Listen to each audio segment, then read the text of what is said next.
একটা ছেলে একটা মেয়েকে অনেক ভালোবাসতো কিন্তু বলতে পারতো না।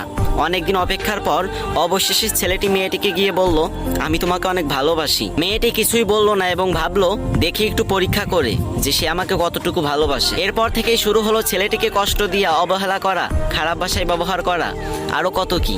কিন্তু মেয়েটি বুঝতে পারতো যে ছেলেটি তাকে অনেক ভালোবাসে। তারপরও সেই মেয়েটি অহংকার করতো আর বলতো, আমার জন্য ছেলের অভাব আছে নাকি? ওর মতো অনেক ছেলে আমার পিছনে লাইন ধরে দাঁড়িয়ে থাকে। এরপর মেয়েটি ছেলেটিকে একদিন পাবলিক প্লেসে খুব অপমান করলো এবং ছেলেটি সহ্য করতে না পেরে সেখান থেকে চলে গেল। তারপর থেকে ছেলেটি আর মেয়েটিকে কখনোই বিরক্ত করেনি। এরপর অনেক দিন কেটে গেল এবং মেয়েটার খুব খারাপ লাগতে লাগলো এবং সে বুঝতে পারলো যে সেও সেই ছেলেটাকে ভালোবেসে ফেলেছে। এরপর মেয়েটা ছেলেটাকে খুঁজতে খুঁজতে তার বাসা পর্যন্ত চলে গেল এবং তারপর সে শুনতে পেল তার পাগলটা এখন আর দুনিয়াতে নেই। ওই দিন মেয়েটি পাবলিক প্লেসে খারাপ ব্যবহার করার পর ছেলেটি বাসায় ফেরার সময় একটা রোড অ্যাক্সিডেন্টে মারা যায়। তাই আমি আপুদেরকে বলতে চাই, কোনো ছেলে যদি তোমাকে ভালোবাসে তাহলে তার ফিলিংস নিয়ে ভেবো, নিজেকে নায়িকা ভেবো না।